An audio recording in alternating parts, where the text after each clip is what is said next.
Құрметті ата-аналар, міне барлықтарыңызды балаларыңызды осы шахматты таңдап, шахмат үйірмесіне беріңіздер. Ол үшін біріншіден рахмет айтамын сіздерге, және таңдауларыңыз өте дұрыс екеніне сенімді болыңыздар. Өткенде 17 мамыр күні болған ата-аналармен кездесуде мен шахматтың пайдасы туралы кеңірек өте айтып өттім, түсіндіріп. Өздеріңіз де түсінесіздер оны. Енді осы шахматпен айналысқан балалардың әрбірінің жақсы жетістікке жетіп, өздерінің деңгейлік шеберліктерін көтеру үшін не істеуіміз керек? Ол үшін ең жақсы мүмкіндік қазір келіп тұр, яғни жазғы каникул басталды. Жазда балалар мектепке бармайды, ең бастысы. Көптеген үйірмелер басқалардан да босайды. Енді шахматпен алаңсыз айналысуға жағдай жасайық. Өйткені шахматпен айналысуға көп жағдайдың керегі де жоқ, және аса көп уақытты алмайды. Ең бастысы баланы қызықтыра білейік. Ол үшін не істеу керек? Үйде, мысалға аптасына 2 рет шахмат сабағына барып келгеннен кейін үйде кім ойнай алады? Шахмат солармен ойнау керек. Немесе көптеген балалардың мына шахмат жұмбақтары бар, кітапшалар, соларды шешу керек. Және ең басты жақсы көмекші құрал ол мына Lichess.org сайты.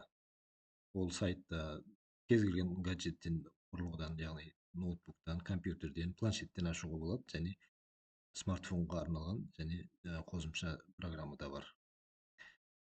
Әрине мына смартфонға арналған программада оның функциясы шектеулі, сондықтан мүмкіндігінше ноутбуктан, компьютерден балаларға ашып беріңіздер, және баланы тіркеңіздер.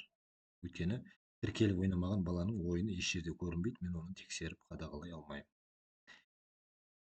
Енді осы Lichess.org-тың жаңа пайдасы көп деп айттым. Соны пайдаланып, мен балалардың жаздағы белсенділігін көтергім келіп отыр.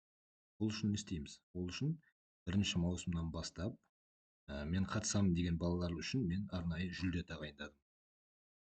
Міне қарасаңыздар, міне осындай әдемі статуэтка шахмат.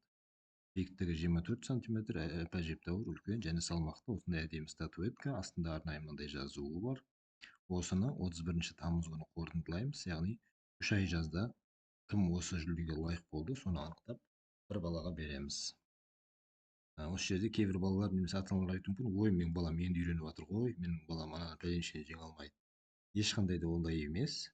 Бұл жүлдені алу үшін талаптар ерекше ыңғайлы жасалған, яғни ешқандай разрядқа, жасқа, басқа қарамайды. Тиісті әр балаға арналған норма бар, соны орындаса болғаны. Ол қалай? Соны мен түсіндірейін сіздерге. Міне қараңыздар, қазірге міне 5 бала ғана тіркеліп тұр.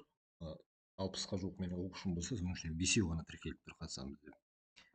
Ол үшін жаңағы Lichess'ке күнде кіру керек бала. Ең бірінші талап күнде кіру керек. Және сонда рейтингтер бар, толып жатқан рейтингтер бар, қазір мен ашып көрсетемін. Соның ішінде Rapid деген ойын түрі бар, бұл орташа ойын, біз көбінесе ойнаймыз. Содан рейтингін айына кемінде 100-ге көтеру керек. Яғни 3 айда 300 рейтинг кемінде қосу керек. Blitz деген бар, тез ойналатын шахмат. Содан 70, яғни 3 айда 210 қосу керек пункт. Сосын жұмбақтан 200 айына, сонда 600 пункт қосу керек. Және күніге 30 жұмбақ, кемінде айына 1000 жұмбақ шешу керек. Және жай ғана ашып шешіп қана қоймай, соның дұрысы 60% болу керек. Яғни 1000 жұмбақтың 600-і дұрыс болу керек. Ол нәтижеге де қараймыз. Және күнде 10 партия, ол Blitz болсын, Rapid болсын, әйтеуір күніге 10 партия, айына 300 партия, және олардың да 60% жеңіс болу керек. Және айына кемінде 4 турнирге қатысу керек онлайн. Бізде жаз айларынан бастап аптасына 2 рет болады, сонда бір айда 8 турнир болса, соның ең болмаса 4-еуіне қатысу керек. Және жай ғана қатысып қоймай, мүмкіндігінше орын алғаны дұрыс. Содан кейін офлайн турнирлерден де қалмаған дұрыс. Егер осы жаз айларында разрядын 2 рет көтерсе, мысалға, разряд жоқ болып 3-ке дейін көтерілсе, басқа қылса, ол көп ұпай қосады осыған. Енді рейтинг деген не? Соны көрсетейін. Мысалға, біз шахмат сайтына кіреміз. Сайтына кіріп, міне, Lichess деп жазсақ, міне, бірден ашылады Lichess.org. Осы жерге кіреміз. Осы жерде міне войти деген бар. Осы оң жақ бұрыштағы кіру дегенді басып, осы жерге балалардың өздерінің аккаунты, өздерінің паролі бар, соны басып, міне кіреміз. Кірдік, ашылды. Осы кезде егер аккаунтпен кірген болсақ, мына жерде ненің аты көрініп тұрады аккаунттың, яғни ол дұрыс кірген дегенді білдіреді. Енді осыны бассақ, міне профиль деген бар, соны басамыз. Осы жерде міне сол жақта барлық рейтинг. Блиц менде 1728, Rapid 1760 және задачи міне 1785. Осы үш рейтингке мен қараймын. Бұл сайысқа қатысуды 31 мамыр күні мен аяқтаймын, яғни тіркеуді. Сол күнге дейін айтқан балаларды ғана мен қараймын, күнде мен қарап отырамын. Яғни мысалға 10 бала болса, 10 баланы күнде ашып қарап отырамын. Бір күн лическе кірмеді ма, немесе тиісті санын орындамады ма, болды, ол бала турнирден шықты деп есептеймін. Мүмкін ешкім де қалмауы мүмкін жаздың соңына дейін, немесе бірнеше бала қатар келуі мүмкін. Ол кезде кім көбірек орындады, соған береміз. Өйткені жүлде біреу ғана. Сондықтан